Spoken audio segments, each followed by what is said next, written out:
What's up, everybody? This is the ThePowerUpMushroom here with the Spoony Bard, and this is the One Up Talk Show. We're going to talk about trending topics in video games, video game news, and a few topics of our own. Just kind of explore the grounds of whatever opinions we have on these games. Spoony Bard, why don't you introduce yourself to the humans? So I'm the Spoony Bard, another content creator here on YouTube. I bit of a nostalgia gamer, talk about old video games, talk about new video games, just kind of cover a wide variety of different video game topics on my channel. And yeah, you should check it out. Yeah, so if you guys haven't already, go ahead and check out the Spoony Bard's channel. I'll have a link in the description below. As always, all news articles are going to be in the description below for you guys if you guys want to go ahead and check them out.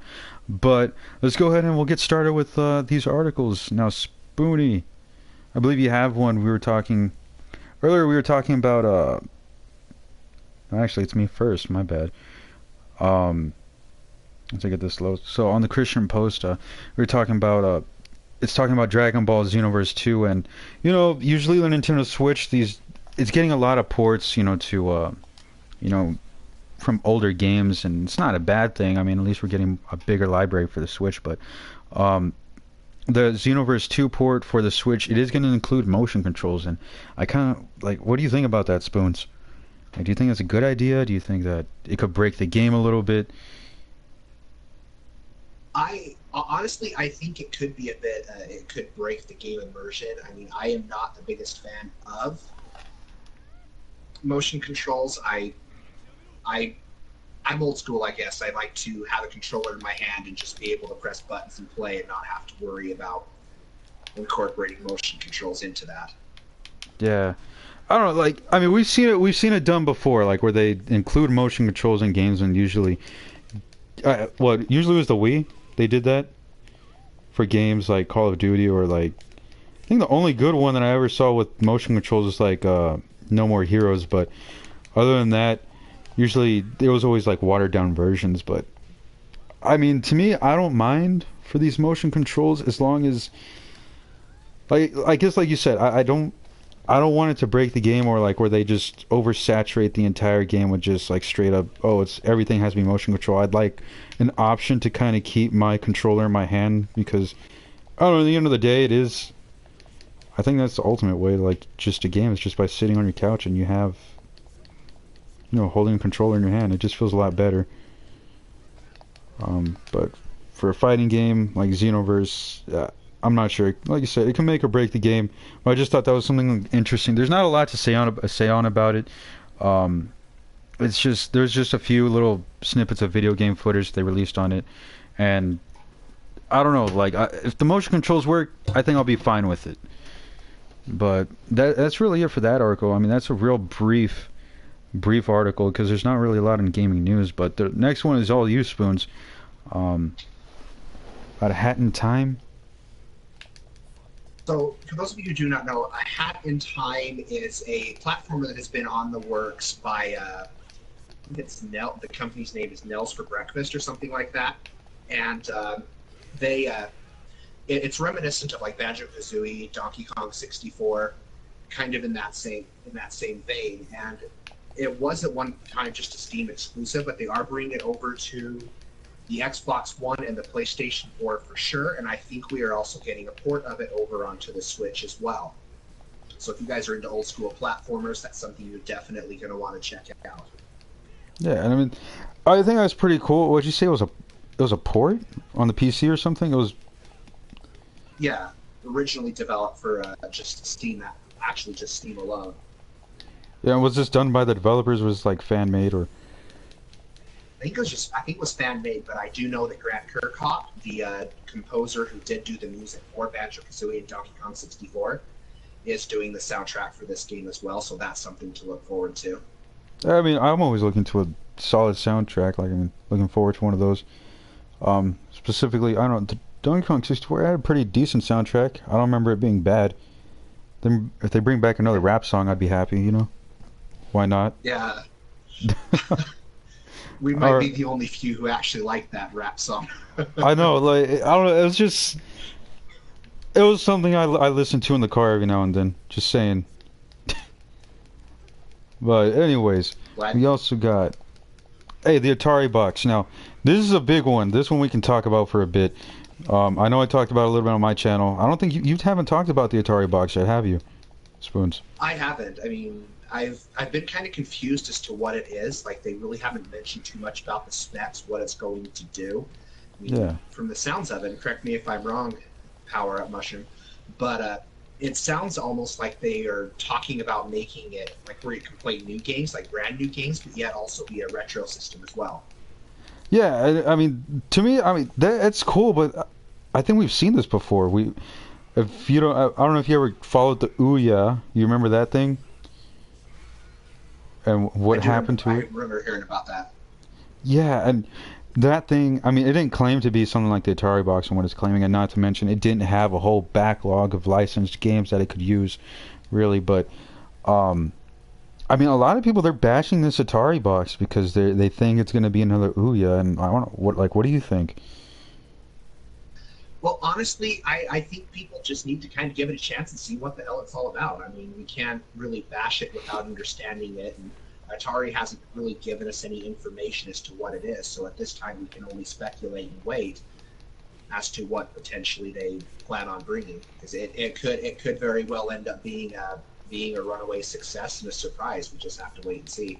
Yeah, and I don't know, like to me, well, obviously, it's not made by the same people who originally were Atari. This is all like this is a crowdfunding project. I mean, and we've seen crowdfunding like it's failed, and there's also been times where fund products they actually they're fantastic. But I don't know. To me personally, I think this could be a good thing, but I also think it could be a bad thing. There's possibilities.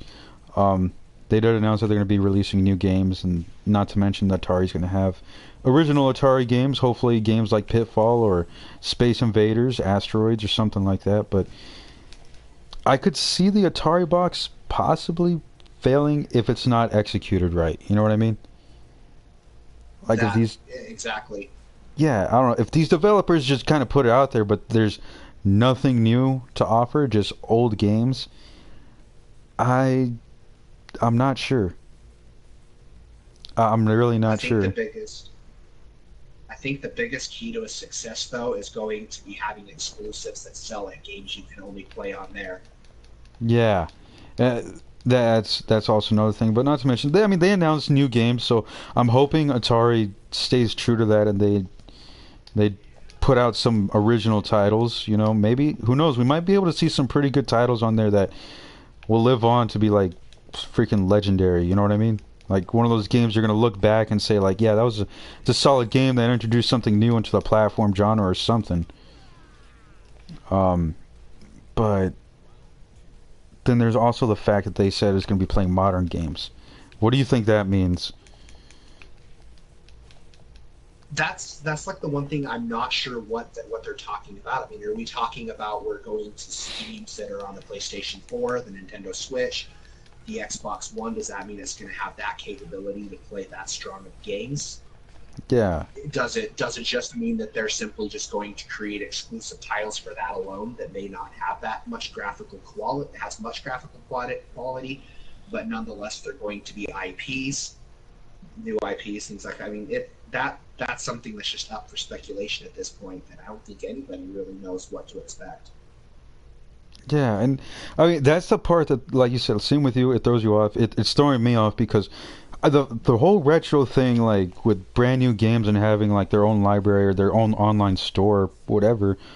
Um, it sounds fantastic. You know, it sounds like okay, maybe they're gonna have their own games. They're gonna be making their own stuff, and it's just. But that whole modern thing is what gets to me. It's just, are they gonna play Android games? Are they gonna run the next Call of Duty? Granted, I'm not a big Call of Duty fan, but I mean, are they gonna run? Is it gonna be able to run those kind of games? And I want to know this. Like, we don't know anything about the specs. We don't know anything about the hardware that it has. And I mean, my biggest guess is it gonna be as powerful as like last gen? You know, Xbox 360 and a PlayStation 3. It's just like you said, we're not sure yet. You know, but there's a lot of room that, you know, I think they can mess up, but there's also that possibility of there being a really good console, you know. But it looks beautiful. I don't know. Have you seen it, Spoons? The design looks awesome. I absolutely love it. Like that sharing tabletop look. I'm just like, oh my gosh, it looks like an old TV. Yeah, it looks freaking fantastic. And I can picture that, seeing that in the living room, you know. I wouldn't be complaining if I saw it on the shelf. Like, granted, I mean, I've seen a lot, like the consoles, like the Xbox One or PlayStation 4. They're sticking with like the basic black or white design, but I don't know why. But seeing an Atari like that, I can't help but like it puts a smile on my face, just to, I guess, the nostalgia of having those old TVs, and just, you know, they brought back that retro aesthetic to the living room just by updating it. It just, they innovated the console, and it just looks fantastic. Well, I guess on the positive side, if it ends up failing, we have a beautiful looking paperweight. Yeah, I mean, there you go. I mean, that's something to look forward to. But now I'm thinking about pricing. I don't know why, but now I'm thinking about it. How much do you think it would cost, though, for that paperweight? Honestly, I like that. That all depends on the specs of it. I mean, if I were to speculate, I'm going to say that this is probably going to be just as powerful as the Switch. That would be my guess what the specs is going to be able to run. So I would think that it would probably be around the same price as the Switch. It's around $300. Yeah, I can see that. I mean, to me, that's what I was thinking. I'm like, $300, I could see it. But if it's running, I guess it all depends on what kind of freaking chips they put in that damn thing. I mean, if they make it like they want to compete against the PlayStation and the Xbox, I mean, you'd be looking at a pretty penny. But I don't think that's a possibility. I'm really thinking, like you said, probably maybe like $300 is where I'll be at, or maybe even 200. I don't see it being super expensive. But, well, I think that's all for the Atari box. Now, Spoons, you have this, the GU, returning to the PS4. What is it, remake or remaster? Yeah. So Namco Bandai recently announced that they are going to be bringing a remaster of the dot hack GU games that were originally on the PS2. So it's going to have the Volume 1, Volume 2, and Volume 3 included in this remaster. And it was actually the second series that they had brought over. And so it's not the first one, because if you remember, there was the dot hack. I think it was like Outbreak, Quarantine, were a couple titles in there. Yeah. That was the second series. So this is the second series that they continued on the PlayStation 2 that's coming over. All right. And what's including 3 of that, like 3 games in the remaster? Mm-hmm. I mean, that's not bad. I mean, when did they say anything about a release date, or? I didn't hear anything about a release date. Let me get in here and check and see if we have anything said about it. Yeah, I mean, because it's always nice to keep on getting games for the PlayStation. Specifically, they keep on releasing games from the PlayStation 2 era. I think that's really where like all that gold was, and a lot of people, they have a lot of nostalgia for video games. It's like, PlayStation 2, they had a fantastic library of games. I just see more of it on the PlayStation 4. I don't mind at all. Yeah, I mean, I'm the same way. Like the PlayStation 2 and the PlayStation, they were just the systems that killed it for me. They had so many great games that I'm absolutely loving. This is a reason that I love the idea behind the PS2 to PlayStation 4. Being able to bring those games back and let people play as well. So anytime that they can remaster a game that's old and bring it back, I'm completely for that. Yeah. Did you find a release date at all, or was it just like an announcement? I didn't. It's just an announcement, so I mean, it's... If anything, if it's an announcement, it's probably... You would think they're pretty far into development, so what possibly we could probably be seeing this by the end of this year or early 2018, probably, right? That would be my guess, yeah. Definitely, for sure, sometime next year, I would imagine. Oh, yeah.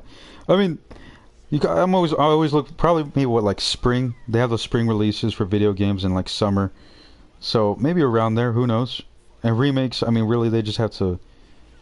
I'm pretty sure a lot more goes into it, but if they, who knows? There's a possibility we could probably be getting like international versions of these games, or if they had any of those, or maybe they can put extra stuff in there or cut content.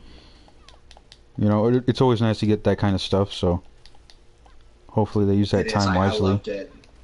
I love that they've done that with the Zodiac, with Final Fantasy 12, the Zodiac Age, and the port of Final Fantasy 10, which was a which was nicely added in there. You know, Yeah, gives people a reason to pick up these titles who have played them before, and you'll see kind of what's different.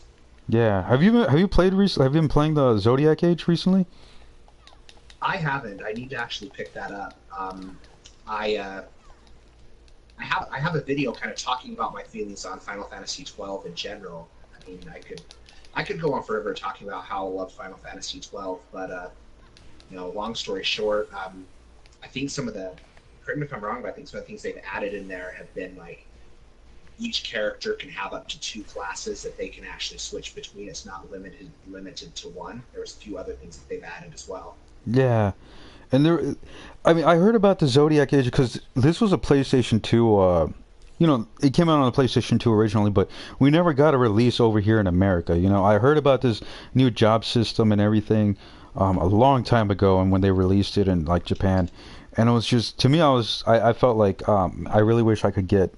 I want a port of this thing, you know, and just to have it now, and it just playing Final Fantasy 12 on the PlayStation 4, I can't help but feel like it belongs here, you know. It's one of those games that I'm glad it got Yeah, released and it has a second chance to kind of get people into it because Final Fantasy 12, it wasn't that nobody really played it because everyone's making that transition over to PlayStation 3 and Xbox. It came out really late in the life cycle of the PlayStation 2, and it sucks that not a lot of people got to play it. Granted, the battle yeah. system was a little weird, but really it was a story that a lot of people liked about the game. Well, and the battle system took time to get used to. It wasn't just something I even jumped in and started to play. It actually took me a year to really get in there and enjoy it. Just it Yeah, had to be that right time. yeah. But But more anyways, than that, go what on. I'm loving about 12, just one quick thing I want to add on there real quickly is, you know, Final Fantasy 12 was a visually appealing game, and we had places like Bajurba, you know, Mount Baramneses, the Still Shrine of Miriam, and the Ridderonic Cataract, just some of the most beautiful scenery Final Fantasy has had to date. So to be able to have a chance to see this full HD graphics the way that it should have been on the PlayStation 2 is also a plus as well. Yeah, and well, it's a really great game to like just go back to, and I mean, like you said, it's one of those games that it's nice to see in HD, and, you know, have that full quality of the visuals in there. Not to mention, I think those cutscenes look fantastic as always. You know, the Square Enix has always done a Yeah, good job, you know, doing that kind of stuff. So, but I'm just glad it got another. It has a chance to shine on the PlayStation 4. So people, if you haven't you picked know, up, go on. go ahead. Sorry, I was going to Oh say no. it also does have a sequel on the Nintendo DS, and the Oh story to that's also really good as well. yeah, I forgot. It's called Wings of Liberty, right, or something like that. Revenant Wings, I think I have it Yeah, there. yeah, Yeah, Revenant Revenant Wings. Wings. Yeah, I totally forgot about that. Dang, I forgot about that. So hey, you guys need to pick those up. If you haven't, if you've always wanted to get into Final Fantasy 12, but really, it was kind of one of those things because Final Fantasy games, like, they're usually on one platform, you know, like they're on the PlayStation, but I think almost every installment in the Final Fantasy series they've all made a port of it to Steam or PlayStation 3 or somehow some way. Yeah, But 12 was like that only one that is just like, yeah, you can't play it unless you have a PlayStation 2 until now. So hey, now's your chance if you have a PlayStation 4 and you want to check out Zodiac Age. I mean, there it is in the full HD glory that it is. All right, so Spoons, you brought this to my attention that there's gonna be a Mega Man movie. Yeah, so I was watching Alpha Omega Sin's video talking about the Mega Man maker, and he mentioned in there that he was a that they're also going to be making a Mega Man movie. Now, video game movies, take it for what they are. They usually have a pretty bad rap, end up being pretty bad. But hey, who knows? Maybe this could be that one that we get. But what he was saying in the article that I pulled up to find in there, they were saying that it was going to be made by the people who brought us the Paranormal Activity. So that should be interesting. I mean, hopefully they leave the horror aspect out of it because that Mega Man. But Yeah, and I don't know. Do you think we could possibly see like a, who knows, found footage Mega Man? that could be interesting. I mean, I'm scared. I mean, there's been a couple. Okay, there's like this gray area, like there's possibilities. People, we could have good video game movies. It's just I don't think directors. I don't know if they put a lot into it. Like, did you ever see the Need for Speed movie? I did not. I actually thought that was pretty bad, but Yeah, I mean, there's a point. Like, I saw potential in the movie. I saw the movie. I didn't think it was all bad. There's still definitely some enjoyment. There's some moments they capture right, but I think it's just. I don't think the problem is getting like just video game movies are bad. I guess it's just they need to put in the time. They need to actually make an effort in making good movies. I don't know if you heard about Assassin's Creed. Did you ever watch that one? I haven't yet. I actually wanted to. I haven't done Yeah, so yet. I've heard okay I've heard, things. yeah, I've heard it kind of pay somewhat homage to the source material, but it also kind of takes away from the source material as well. Yeah, and it's just the major problems I heard about the Assassin's Creed movie is that um, every time the guy was in this, you play Assassin's Creed, right? You know what the Animus is, right? Hmm. Yeah, and they said every time that he'd go back in time, or not, or like they put his consciousness back in time, uh, they always switch back to nowadays, and kind of it breaks the immersion. They said all the sequences that in the game or in the movie, story wise, it was fine. There was nothing they really complained about, but just the fact that every time he was fighting, they'd show him in this animus that kind of remind everybody, hey, he's still in the real world. Um, and it really it messed with people. I mean, so Yeah, I think there's definitely there's potential of like freaking there being a good video game movie, and it's just a matter of they put an effort and they make sure they get the tone right. Mega Man, I don't know how they're gonna do it, but if for some freaking reason if they have that fat guy or a dude in the outfit like they did with freaking Marvel versus Capcom, or like the first Mega Man cover. Did you see the first Mega Man cover art for the NES? I did. Oh my god. Looks nothing like it. Yeah, if I can somehow edit it into this video, like if my computer doesn't crap out on me, I will put it right here that you guys can see what freaking Mega Man looked like on the box art. Oh god, if they somehow put, I don't know. I don't know if I can see Mega Man fighting in spandex like that. That's But nightmare inducing. yeah, it's nightmare inducing, but then also if they set the tone as it to be kind of funny, I guess I can dig it. But I mean, only time will tell. I don't know how a Mega Man movie's gonna. I don't know. I really don't. The- I I have no comment. Spoons, if you want to take It's over on this. just I don't know. It's like taking a platformer, for instance, and making it into a movie. I don't know how that fares. I mean, honestly, let's talk about the Ratchet and Clank movie, because I feel like that was universally panned, but it wasn't as horrible as a lot of people made it out to be. Sadly, I never saw that movie. I always wanted to, but I didn't get to see it. I mean, there's also that, something that they could go along and do the lines of that as well. I mean, if they stick to the source material and kind of keep it like a kiddish movie, I think it could have potential. But if they start taking it into a more dark kind of mature-ish theme, then I think it's gonna suck. Yeah, I mean, like, we have yet to see a good video game movie, like a solid one. Maybe something as good as Resident Evil. Who knows? No, I'm kidding. Those movies are terrible.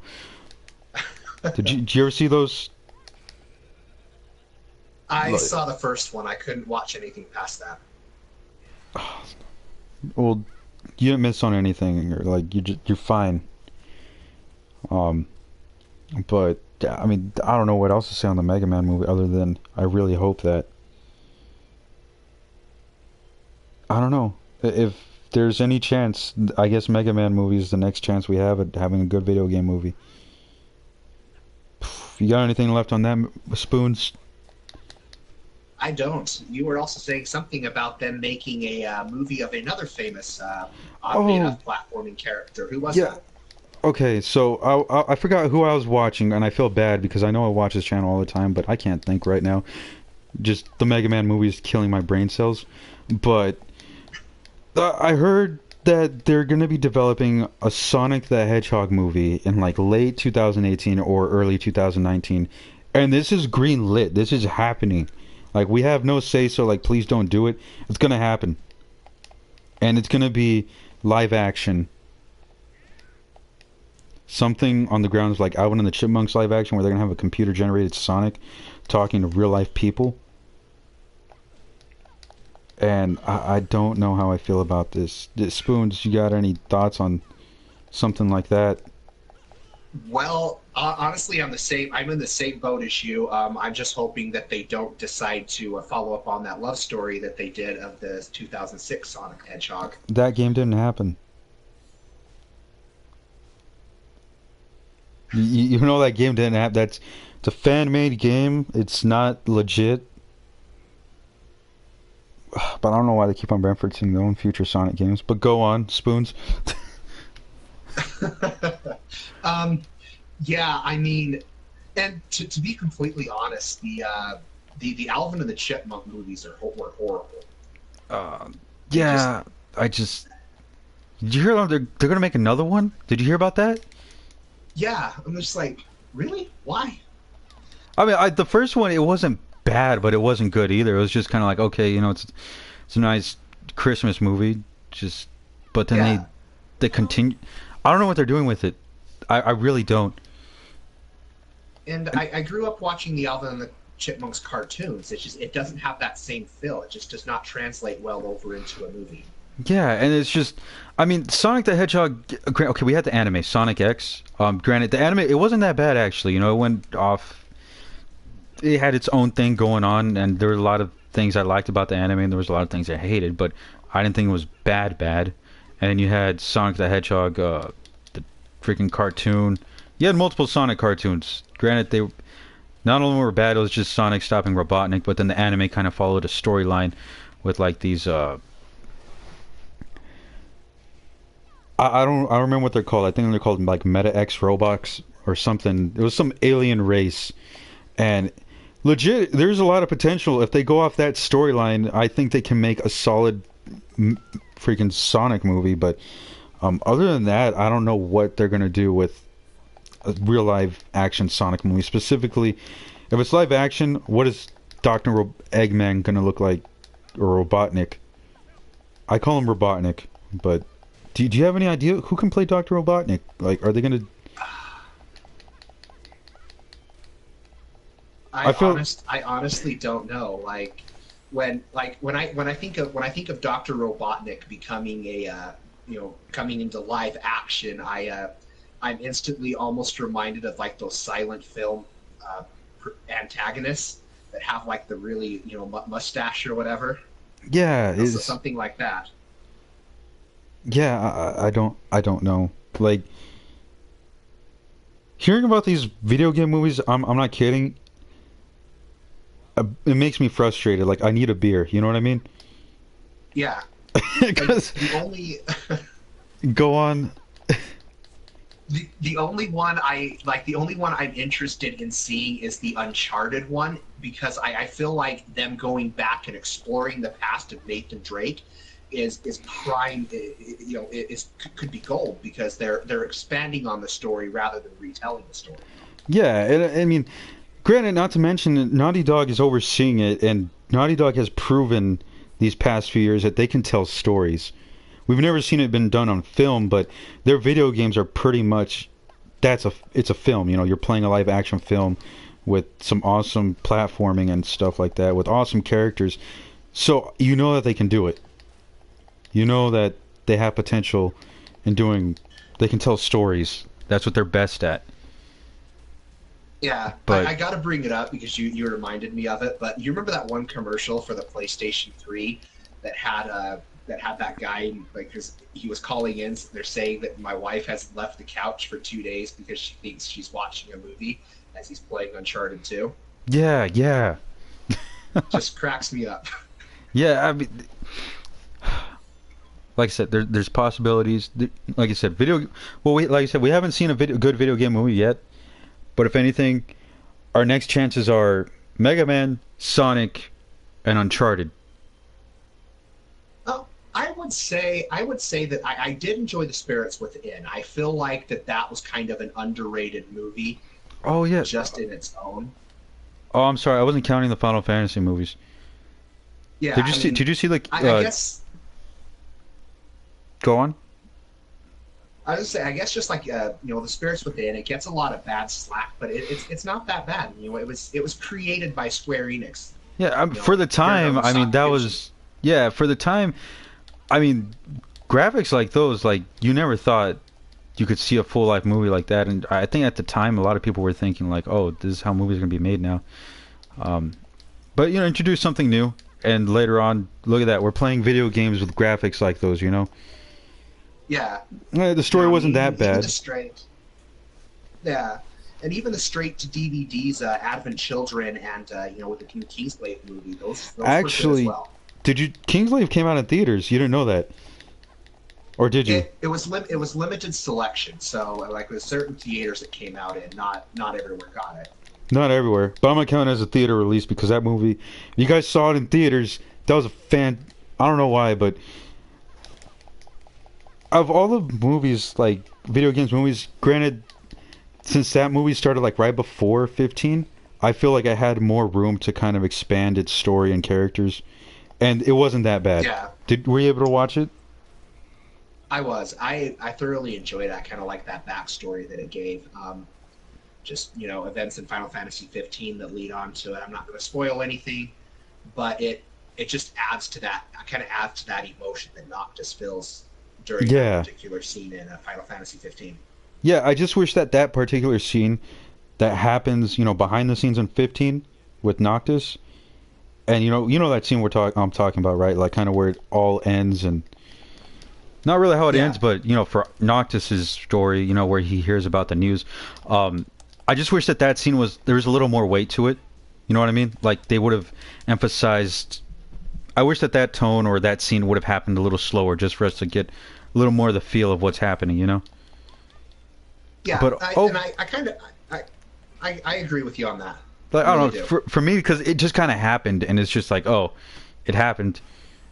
But I was expecting something more, like more of a longer fight or something, But the ending fight scene with the dude and like the other guy, I don't want to, like I said, I don't want to spoil anything because if you guys haven't seen it, it is actually a really decent movie, and just when they're fighting with those giant gods and everything, I think that movie was, it really picked up right there. It did. Specifically when the two guys are fighting and they have the gods behind them, and they clash in that one scene, and the gods kind of clash the same way they do, so it's kind of a mirroring of themselves, Yeah, there's so much fan service in that movie too. Yeah, like, I mean, there's a lot of imagery. Yeah, it's just we were talking about bad movies, now we're talking about a good one. Right. I thought that if you guys are gonna watch a video game movie, look at the Final Fantasy movies. Granted, Advent Children they didn't have a fantastic story, but if you guys are into the lore and stuff, it's really good. Not to mention, if you just want to watch a movie with a bunch of fight scenes, there you go. If you That's where Advent Chiller shines, is the fight scenes. Don't go into it expecting a grand story, because it's just not there. No, it really the movie was for the people who completed Final Fantasy VII, because that's really where the story's going to pick up, and the whole Sephiroth fight. But with Advent Children, or not Advent Children, with the new remake coming out, I'm hoping they expand a little more on the freaking movie. You know, there's possibilities. Yeah. But, anyways, still waiting for Before Crisis to come over. Yeah, Before Crisis, and if we can get like a port of Crisis Core, that'd be nice. You know, just saying. You know, because I really think that game deserves a lot more love. Not a lot of people played it. Yeah, and it's honestly has one of the more incredible stories in Final Fantasy history. It's very emotional, very touching. You know, I'd actually put it on par with The Last of Us. I mean, it's like The Last of Us on PSP. You know, it has the story is. It's like one of those games like Final Fantasy I never saw as like, oh, it has fantastic voice acting or anything like that. Like, it always had a little bit of everything, you know. 13, fantastic acting. Gameplay, not so much. Like, it took a while for gameplay to pick up. But, I mean, I don't know. Crisis Core is one of those games I could just say, of all the Final Fantasy games, I could say that it's got to have, like, the best in overall quality. You know what I mean? Like, it hits in every department. It does. Like, even music, like, everything is just on par. And people just need to play it. But, anyways, moving on from video game titles, this is the main course I kind of wanted to talk about. And this is something a lot of people can talk about right now. It's just, are there too many remakes in video? Like, are there too many remakes now? Are there too many remakes in this generation? Is there such thing as too many remakes? And this is something we can talk about for a while because there's a lot of ground to cover. Now, Spoons, I want to get your opinion on this. Do you think that our remakes are a good thing? Are they a good thing? Remakes, remasters, HD, whatever, are they good? I am honestly for having remakes, remasters. I feel that they are essential to the gaming community in general. I mean, you know, looking back when I got into Final Fantasy, my first Final Fantasy being Final Fantasy IX, and having that desire to go back and replay some of the Final Fantasies. You know, had it not been for Final Fantasy Origins, Final Fantasy Chronicles, and Final Fantasy Anthology, I wouldn't have been able to pick up the earlier Final Fantasies. So, I mean, it does, in a sense, give fans a chance who want to go back and re-experience these games from the start, a chance to be able to do so. You know, yeah. I don't think having more options to play these titles is necessarily a bad thing. Yeah, and I mean, I could totally agree with you on that. But then we also hit the part where, do you think it could also be a way for companies to kind of like just, you know, they have titles and they just want to make more money off those titles. You know what I mean? Well, I've heard that excuse before. But I mean, as long as there's a demand from the fans are going to play it and enjoy it. I don't see the harm. You know, really, as long as you're able to continually keep making new IPs in the series, as well as continue to release these older games, I'm fine with that. Yeah. You know, I think there needs to be a happy medium between both, where you're releasing new content, but you're also, you know, giving fans what they want and remastering these games. Yeah, I mean, I'm right there. Because you bring out a really good point that as long as they keep on making new IPs or like they keep on bringing out new stuff along with these remasters, I'm all for it. As long as you're balancing it out. But I mean, recently we've seen quite a decrease in like new IPs. There haven't been a lot of things. Like Microsoft hasn't put anything out really. Sony, you're good. You're good. Really, I think I'm looking at Microsoft. I'm not trying to bash Microsoft or anything, but we haven't seen anything. Do you have an Xbox? Do you own an Xbox, Spoons? An Xbox? I need to get one. Yeah, I mean, I guess this is where like people really this is where they really start to think like, all right, are these remasters, are they getting out of hand because they're getting released low par? They're not running right. They're not doing anything. And you guys who probably hear me talking like this, you know what I'm talking about is the Master Chief Collection. Have you ever played Halo, Spoons? I have, and I played the first one. I haven't played anything beyond that, but I do know that I need to. All That's right. one of the main reasons I want to get an Xbox One. But I did hear about the Master Chief version was just flawed and glitched. It's like really bad in a lot of ways. Well, let me tell you something. It took them a year and a half to finally have the game up and running the way it should have been. It was a rushed product. It was, and you know, you'd expect more from like HD remasters and everything. You know, Yeah. um, it's just the way it was released was that's when people, because at the time you were still getting a lot of HD remakes, a lot of like ports, a lot of things, and not to mention Bungie is gone from the Halo series, and you have these new people coming in, and a lot of people they wanted to play Halo 3. They wanted remasters of this, and instead of doing a full-on remake, they were just they loosely ported these games onto a disc, and it wasn't at quality you'd expected. And not only that, but then you also have games like I mean, these aren't bad remasters, but when the PlayStation 4 launched and the Xbox One launched, you had definitive editions. Like, you remember those? Like how I do. We got flooded with a bunch of definitive editions, and that also put people like kind of like at a. We played these games before. Chill out, we want something new. That's kind of something that irritated me with The Last of Us when it launched, the remastered version of The Last of Us for the PlayStation 4. Yeah. Because it's kind of like, really, it's only been out for a year and you're already porting it over to this new system. I mean, Yeah. I get they wanted to capitalize on the sell. That kind of goes back to that question. People say, oh, well, they're just doing it to make money. I mean, that's clearly why they ported The Last of Us over. Yeah, and I mean, like, same right here. Like, when I heard that they were porting it over to PlayStation 4, I'm like, come on. Like, I played the campaign, and you just released Left Behind, and now you're going to port it to PlayStation 4, of course, with all the DLC. But to me, I was thinking they ported it to PlayStation 4. I don't think it. Okay, I don't know how to put this, but I think it hurt the legacy a bit. You know what I mean? Yeah. I don't know why, I but mean, you think. Go on. You think about it, like how many people went out and bought a PlayStation 3 just to play The Last of Us because they heard how amazing it was, only to find out a year later that they wasted $300 on a system that they could have just waited a year to play the game on the PS4. Yeah, and I mean, I had a lot of friends who did that. They bought a PlayStation 3 for The Last of Us. That's the only reason they moved to PlayStation, was because of The Last of Us.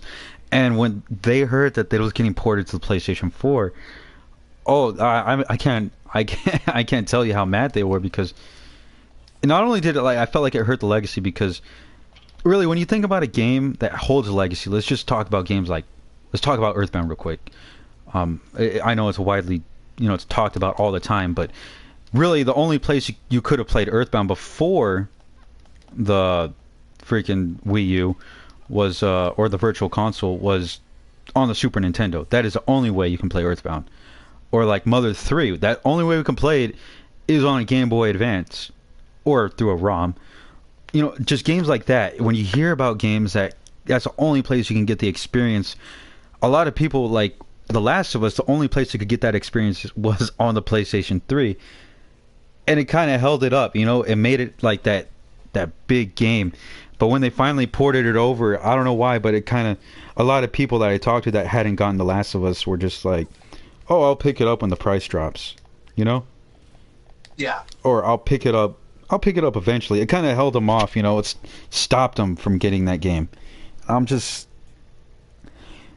like I said, this also goes into, like, with a lot of remasters. Granted, The Last of Us, it was just a port. They didn't really do anything with the graphics. I looked at it side by side. You don't see a big change, just a little bit of lighting issues here and there. And then they did the whole God of War 3 remaster, which I wasn't too fond of. It didn't look that different. Did you see pictures of that remaster side by side at all? I did it. It didn't really look like they changed too much. Yeah, and not to mention, God of War. I mean, you have the God of War collection on the PlayStation 3. All God of War games available on the PlayStation 3. Why bother picking up the just number 3 remaster for the PlayStation 4? Why not bring all of them over to the PlayStation 4? Like Kingdom Hearts did with the new ones, Yeah, and see that's kind of where I figure, like, where I'm okay with remasters. If when they bring in a new game and the series, or like, God of War 4 is coming out soon, right? They announced it. I'm pretty hyped up about that game, but a lot of people, they haven't played God of War. You have people that just came from the 360, they picked up a PlayStation 4, and they've never touched a God of War game. I think this is like times like these when they're releasing a new game in the series. I think it's fantastic that they just release an entire collection, or they just have a sale, on the freaking PSN store or something, for games like that. And it goes back to what I said with me in Final Fantasy IX. Is that when I played that game, I had to go back and experience everything else. So remasters help us do that. And it shouldn't be left up to the emulation community to necessarily preserve memories of games too. Games are a part of history. They, we have kids like, we have kids growing up nowadays that want to see what we grew up playing. What these games were. It kind of started it all. Yeah. So I think these ports give a new generation a chance to see what games were back like when we were kids. Yeah. Now you talk about like not leaving it up to the emulation community, or like those people who like always freaking port games to PC or something, kind of remake, get that nostalgia for like the fans. And granted, it's all fan service, they're doing it on their own time because they love the game so much, and we've seen it happen a lot. But do you think there are any times where like you think a fan does a game better than the actual company? Have you ever seen that happen? Definitely. I'm actually reminded of one of the I don't know if you remember about this or not, PowerUpMushroom, but they were planning on bringing over Chrono Trigger for the Nintendo, like look almost like Nintendo DS kind of graphic styles to it. The cinematics look very 3D. They were making a port of that, and Square Enix came in and put down the cease and desist. Man. More on the subject. It kind of makes me wonder why these companies just don't go out. You know what? You're clearly passionate about this project. Let's give you a little bit of funding. Let's and let's help you get this game out, because there's a market for these games. Or work for us, because granted, like these people that have talent for games that they make. I don't know if you saw AM2R. You know what that is, right? Yeah. Yeah, the Metroid remake, and the guy. I had a chance to actually get the game before Nintendo took it down, thank God. But man, like talk about a remake and a remaster. The game is fantastic. Not to mention the guy went as far to put in a different difficulty mode and everything. Like you could tell when the game came out and you play it. This guy put his heart and soul into it. But then Nintendo, they came out and took it down. And I mean, great. I'm still gonna get that freaking remake Nintendo's remaking themselves, that's coming out on the 3DS. But I can't help but feel like, why couldn't Nintendo just go and ask the guy, come and work for us? We're actually working on our own version of this, but I think you've done a lot with your version that we can take from it, work for us. Yeah. And this is a lot of times where I think companies, they make bad decisions, and when they shut down these projects, because I feel like they can profit a lot from hiring these people, because not only would it make the company look good in the community, because of course fans would look at like if Nintendo would have gotten that guy, or Square Enix would have gotten that guy that was making Chrono Trigger and remaking it with their own time, they would have gotten those people. The community would have looked at those companies as like, oh look what they're doing. They're going to work with fans. That's pretty cool. They're getting these people, and they're not just shutting down their entire project, but then, as a matter of fact, they're kind of like funding them. They're helping them out. Yeah. It makes the company look good, and not only does it do that, but it gives the people it gives them a chance to do what they love as a job, Well, exactly, and like along those lines as well. I mean, let's go back and talk about that Chrono Trigger, remake. I mean, if anything, Chrono Trigger and Chrono Cross are two games from Square Enix history that need another game. And I feel like that letting that person work for them, letting them work on those projects, that would be a perfect way to almost make a testing market to see how well it sold, and spark a lot of people's interest into playing that game. Yeah. I mean, not to mention, I also think it would be a good idea, like, for Nintendo or Square Enix or any company out there who like they haven't touched the game in a while. You know, these games are fan made. It's always a good idea. Why not throw out that version on the Nintendo eShop? Why not buy it from the person, or just, you know, just that way they can put it on the eShop saying like, oh, this game was created by a fan, or, you know, if you like their version, there you go. And they can still, like I said, they can still make profit off of it just by buying the product from them or allowing or signing a contract with them, you know, to let their game get on there. It helps out both the creator and the company, you know, when it comes to things like that. You know, they could both benefit from something like that. Yeah, well, and correct me if I'm wrong, but wasn't that kind of the way that Sonic Mania had kind of came to be? Yes. Is that it was fans working on it? Yeah, and not to mention, come on, like Sonic Mania, that game looks freaking phenomenal. I mean, just, I think it also, because I think the best part is when fans start making a game, they know what they're making. They know what made the game so great. And that's what you see in Sonic Mania. They know how Sonic is meant to be played. Granted, Sonic, it's always hit and miss with the games. We're never getting a fantastic Sonic game, specifically in 3D. And I guess that's kind of where fans are right now. There's a lot of Sonic games coming out. I mean, in fan made. I don't know if you've heard about this, but there's actually a guy on Twitter. He told me to talk about him and play one of his games, which I have yet to play. But let me pull it up real quick. He messaged me directly. He's a creator from Overbound Games, and he just released Sonic Time Twisted. It's a game of his on the PC, which I have yet to check it out. I have a link in the description to the game, and I was looking at the game. It doesn't look that half bad, but oh man, I lost my thought. What I'm gonna say is that fans, they know how games are meant to be played, sometimes even better than the creator themselves. And I think that's where these fan games, where they really shine, because these people know what makes a game great. And a lot of companies or businesses, well, now their business is really like Sega, EA, games that, or maybe like Konami. Oh God, Konami. I don't know why, but there are these games that they had a special charm to them. And when these games grow really big, these companies lose that kind of quality. You know, they just see money. But that's something that fans never lose sight of, is what made a game great and what made it fantastic. And I think that's where these companies kind of fall, you know? Yeah, you know, an example of that. I mean, I love the Final Fantasy I love Final Fantasy 13, but kind of an example of that was, you know, Square Enix trying to cater to a bigger market and alienating some of those fans. Yeah. And that kind of caused a lot of people to not like Final Fantasy 13. Yeah. And back to like remasters and all that stuff. I mean, I kind of want to just put it out there. I do think that there are times where remasters are a really good idea, specifically when it comes from the developer themselves.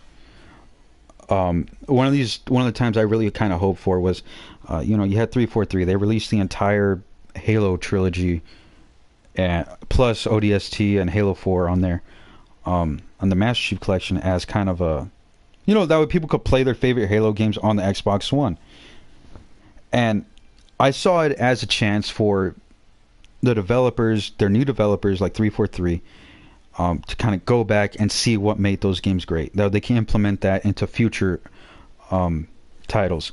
Same thing with the Crash Insane trilogy. Granted, it's not Naughty Dog anymore, but Crash kind of lost its way. Did you ever play those recent Crash games like Crash for the Titans or?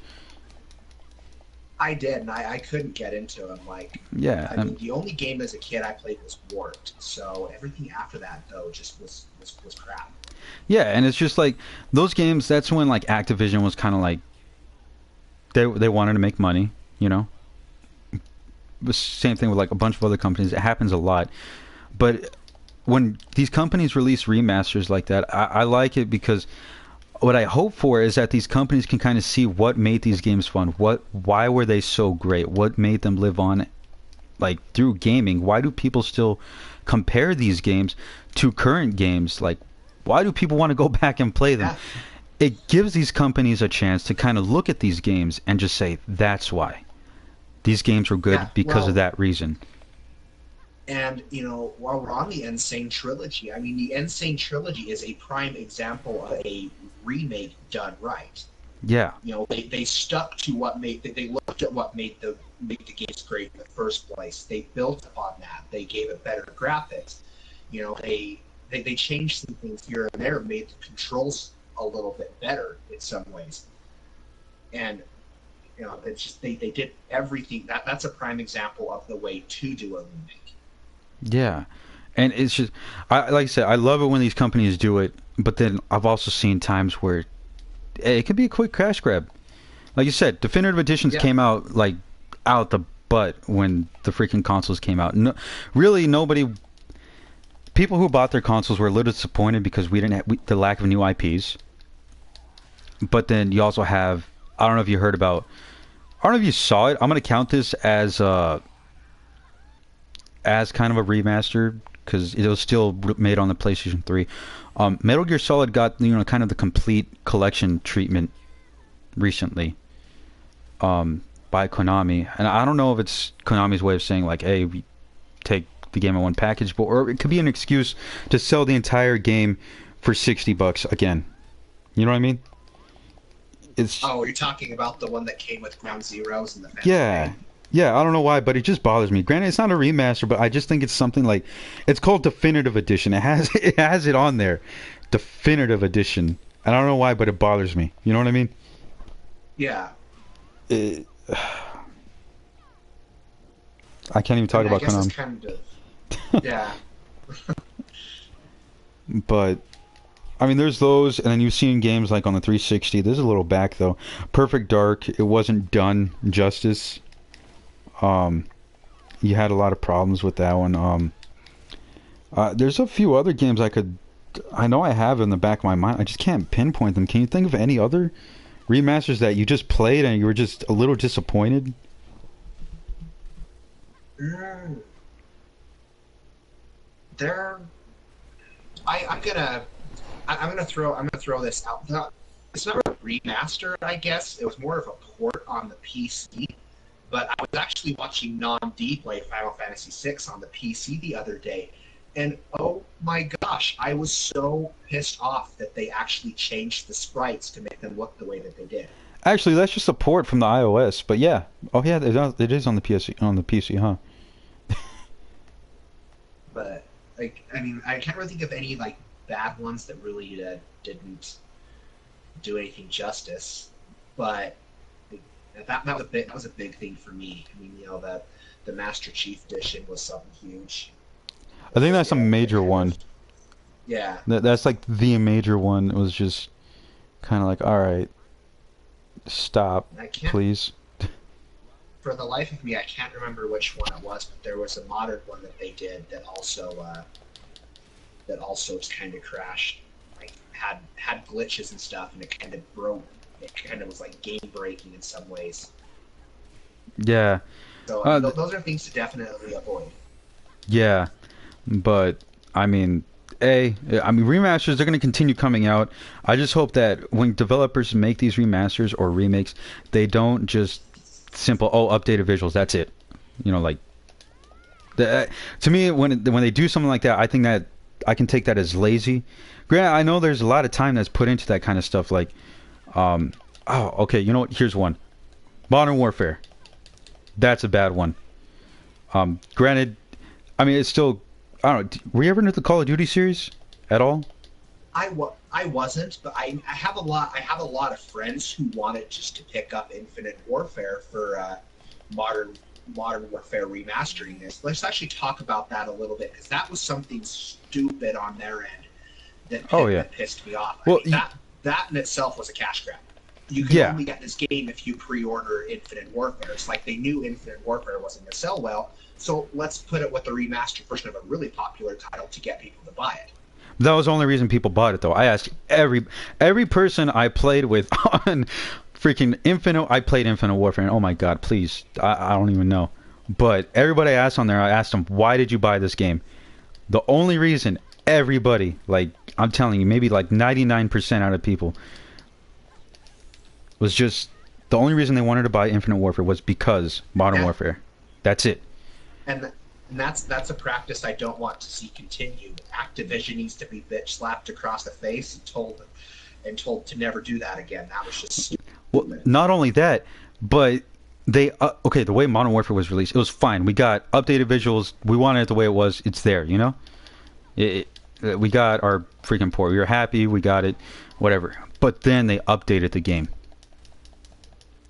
They started changing the game, and they added weapons. They added. There's microtransactions now in Modern Warfare. Microtransactions, and it's just. You wouldn't think it affects the gameplay, like the gameplay, but it affects the game. It just.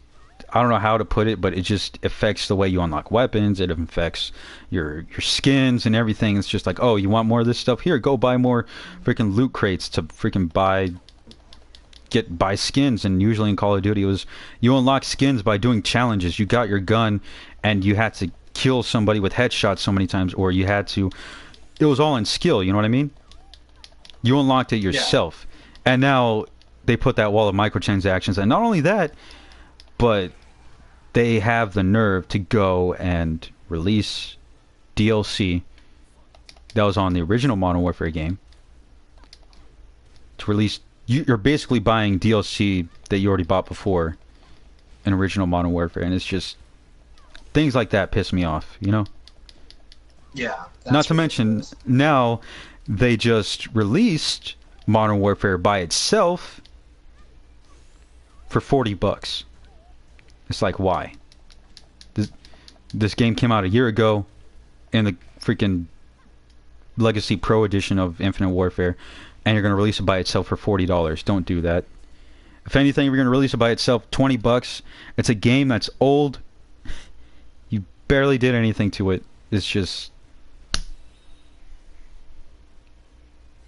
I facepalm my face right now, if you couldn't hear. Yeah. You know? But you have anything more to say on remasters? Not really. Like I said, you know, I mean, I feel like that they are essential to it, and I think if executed right and done right to keep those memories alive, you know, that's great as well. I mean, we have the I can't remember what it's called, the Afternoon Collection from Disney that had like a, you know, like the ports of like Chip and Dale, DuckTales, things like that on there. Yeah. Even so, you know, we're seeing more and more of that. Things like Rare Replay. You know, that there's it's something I want to continue to see happen, but it needs to, like we said earlier, they need to mix it up with new IPs as well. Yeah. But yeah, no, I mean, same way. I'd already said my thoughts on it, so there you go. You have anything else to add to this show? Just real quickly, I was actually just watching a video. Wanted to hear your thoughts on it. What do you think of Nintendo locking behind in-game content, such as the hard mode difficulty on the new Nintendo 3DS Metroid game behind an amiibo? Like the music galleries, things like that, they're locking all that content behind amiibos and making you purchase amiibos to get everything. Okay, we've seen this happen before. You know, they did that with Shovel Knight, where you had to unlock multiplayer by buying an amiibo. And I don't know, like things like that. There's a gray area. Like I don't know. I'm not sure, because I guess people want to feel special that they bought an amiibo and everything, but then it all comes down to like,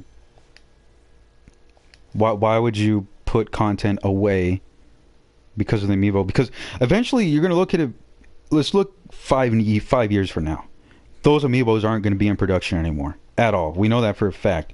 Not to mention amiibos. People are killing legit. They're killing people or each other for these amiibos.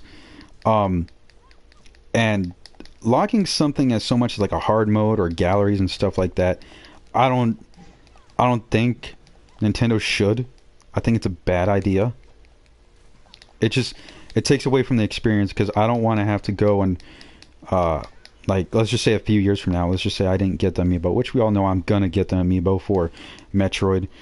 let's just say I lost it or something, or someone else in the future, they want the full experience of Metroid on the 3DS. They're not going to get it. They can't. You have to buy an amiibo that's going to cost like $500 from some third-party seller. And not only that, it's the fact of getting the amiibo in good condition.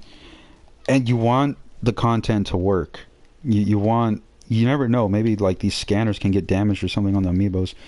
I'm just saying, like, maybe amiibos can be a good thing and a bad thing. I just don't see I don't see a need for there to be any way to why hide so much as a mode or galleries behind an amiibo. Just put it in the game. Yeah. As far as costumes, like if it was just a costume or something, I guess I could say like, all right, fine, because amiibos really they're for your shelf. I kind of see them as something I put on my shelf. I see them as those trophies from Smash Brothers.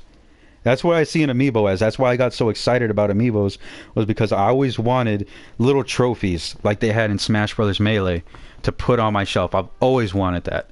And when amiibos were announced, that's why I bought them. Was because I liked them as little trophies. That's all I see them as. I don't see them as something I'm gonna freaking want to have to go and sit there and unlock content with, you know? Exactly. I don't know. I mean, I honestly I view it the same way I do day one DLC. You're cutting content out of the game that should be in there to turn around and sell it. Yeah. It's just, it sucks, but I mean, it's going to happen. I just really hope that Nintendo, if anything, they really increase production on these amiibos or something, you know? That way everybody can get their hands on them. Yeah. Yeah. But one amiibo I want to get is the Cloud Strife. If I were to buy one amiibo, that's what it would be.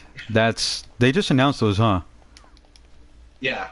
Yeah, I need to get those, and I should probably go tomorrow. Maybe you can pre-order them. But usually the people at GameStop, they always hold on to stuff for me, so that's pretty cool. Shout out to you guys. But then there's also those other GameStops. I just got real lucky. I found a GameStop that's really reasonable, you know what I mean? There are these people that they work for the gamers or for the customers. They legit care about the people there.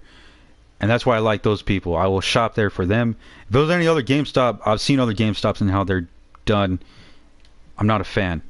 But I will go to this GameStop because those people they're legit, they're honest, and they'll tell you straight up if a game sucks or not. So if like a game came out tomorrow and it's like the next hit title, they're not going to try and sell it to you. They'll tell you straight up, that game sucks, don't buy it. That's why I like going there. But we should do a podcast all dedicated to just GameStop, talking about good and bad customer experiences. Legit, I have a lot to say about that, and we can actually talk about that next time. But you have anything else to add to this talk show? I think that's about it for me. All right. Well, as always, at the end of the talk shows, I'm gonna make it a habit of, just like the last one, we're gonna have a select of each person, whoever's in the talk show. You're gonna select 3 games from your shelf or something that you can talk about real quickly, a real brief discussion. Just kind of get these games out there. Spoons, you're up. Pick one game or we're gonna go 3, but it's you, me. That's how it's gonna go. We're gonna go around the table. So a game you're playing right now that you're thoroughly enjoying that you think needs more love. I did a recent review of it earlier. You can check that out if you want to, but just talk a little bit about the original Nier. That game in itself was so overlooked because the gameplay was mediocre and kind of irritating sometimes, but its story and characters and its music and just the design and everything is so unique and original. And I think with Nier Automata coming out, people need to go back and experience that game because it's an experience. It's an experience unlike any other. Yeah, that was a fantastic game. And I'll throw out my game out there real quick. You're done talking about yours, right? Yeah. Yeah, I'll go ahead and throw my game out there. I'm gonna just actually throw out there the sequel. Why not? It was a success, but not a lot of people. There's still a lot of people who haven't picked it up. Granted, I don't know if they're turned off by it or something, but it's definitely, just like you said, the first one is an experience, and I think this one really, it focuses a lot on a story and just really, it explores these nice subject matters that, I mean, like, it has its own universe, and the storytelling, the gameplay, the music. I think it has to have one of the best soundtracks this year of any game released. And people really definitely, they need to try out Nier Automata. And if you can, get your hands on the first one too for the PlayStation 3. What other games, Spoon? Oh well, I've also been playing a Daycare 1.2 Reload, which is on the PlayStation 4, and it has both the first Danganronpa and the second Danganronpa. I mean, visual novel style games, very story driven, very character driven, has some very interesting, quirky kind of humor to them. Just all around enjoyable games. I mean, it's like Ace Combat meets murder, or Ace Combat, Ace Attorney meets murder mystery. So, interesting games. If you haven't picked them up, recommend them. They have some really great stories, really great characters, and just overall very, very enjoyable. Yeah. Well, my sister was actually talking about it, and I looked into it. I'm actually thinking about picking it up. But I'll go ahead and throw another one out there. You guys probably heard people talk about this game. Well, probably not, because this game is really... The series is underrated. We're even lucky that we're getting games over here ported to America. Granted, they're not English dubbed at all, so if you don't feel like reading subtitles, it's probably going to bother you. But Yakuza 0, if you've never played a Yakuza game, Yakuza 0 I think is a fantastic place to start. More specifically, it's more focused on story, and the story, let me just hit it. It hits like every moment in the game is just fantastic. It hits all the great moments. It has its ups and downs, and the gameplay, the style, it's a beat 'em up. It's a modern day beat 'em up, and I can't help but say that I haven't seen a good beat 'em up since this game. And not to mention, we're getting a remaster of Yakuza 1 in a couple weeks actually. So Yakuza 0, it does take place before part 1, so definitely pick that one up before you pick the new one. And that's what I have to say about that game. Your last game, Spoons. Last game, the only other game I've really been playing is the Insane trilogy, but I think I'm going to just talk a little bit about the original Ni no Kuni. And oh crap! Just talking about that because number 2 is coming out next year. It did get pushed back into 2018 rather than coming out in 2017. But yeah, that game is phenomenal. Like, just great story, great characters. It's so well. It's just aesthetically designed. Its art style is amazing, and it does. It feels just like you're playing in a Studio Ghibli film, and just such an amazing game. Yeah, I've heard a lot of good things about it. I've always wanted to play it, but I really need to get on that right now. I have it on my shelf. I just haven't touched it. The same way with Chrono Trigger, but I actually started playing that, so I need to finish that one. As far as Ni no Kuni goes, I would put that, and I would put that in my top 3 favorite games. Just Ni no Kuni was kind of that RPG that came along that I needed at the time, and when I played it, it was like I was falling in love with RPGs all over again. Yeah. Damn. Look, there's Ni no Kuni, and I guess for my last game, I'm gonna quickly talk about it because really, when it comes to hidden gems, people talk about, people have heard about these games, but it's just kind of like people hear about them and they're like, oh, okay, well, I'll pick that up eventually. But I can't help but emphasize, pick up Valkyria Chronicles, please. I mean, they just released, I think, they released a second one, right? Valkyria Revelations? Have you played? Yeah, I haven't played the Revolutions, I think it was, because they have the first 2 are out in America. The third one was never brought over, and then Valkyria Revolution. I've heard that the game is shit. The new one. Don't really? Confuse it with the old one, because the old one, the first one's amazing, but like someone said, the characters weren't that good, the story wasn't that good, the gameplay wasn't that good. It said the only thing that really was enjoyable in there was its soundtrack. Yeah. So So make sure you pick up Chronicles. They have a remaster for it on the PlayStation 4. Pick up that version if you can. The original, definitely, it's on the PlayStation 3. You're going to get the same experience, although the 4 one, it does look a little bit better. The story in the game is phenomenal, and just the gameplay style-wise, I'm going to just compare it to a little bit. If you like Fire Emblem games or like real-time strategy games, I mean, there it is. It's I can't I can't explain it. That you move your characters around the way you would in like a Fire Emblem game or like a real-time strategy game, but you also play it in a first-person perspective. It is such a unique game that explores. It's almost like a Civil War, right? Like era, like type in the 1800s. Yeah, like World War II, Civil War kind of. Yeah, it has this weird feel, but it has its own art style, and the music is just phenomenal. And I think if you guys can give that game a chance, I'm pretty sure that a lot of people who, play the game, a lot of people have played the game. I haven't heard anyone really complain about the game, other than like little small things. But a lot of people who have played the game, they've all enjoyed it. So if you can give that game a little bit of love, maybe we can get a decent sequel. Really, just to add to Valkyria Chronicles real quickly, I mean, it's one of those games too that just its battle system is so unique. There's not any other game out there really like it. Yeah, that I can agree on, because really when you play games like those and you want more from them, you can't find them, because that's the only game that does it like that. There's no other game in the world that you can really compare it to, because it's its own thing. And that's what I like about certain games, is when they do their own thing and it makes them unique, something apart from other people, or other developers. But anyways, anything more to add to this talk show before we wrap it up, Spoons? I think I'm good. All right. Well, guys, links to all the articles are going to be in the description. If you guys are interested in being a part of the talk show or anything, be sure to message me on Twitter. Be sure to check out Spoon's channel. He makes a lot of great content. Basically the same thing that I do on my channel. And Namdi, if you ever watched him. Also, I mean, really, that's it from this talk show. So, Spoons, you want to sign us out the way you do? You guys have been watching the One Up podcast. Be sure.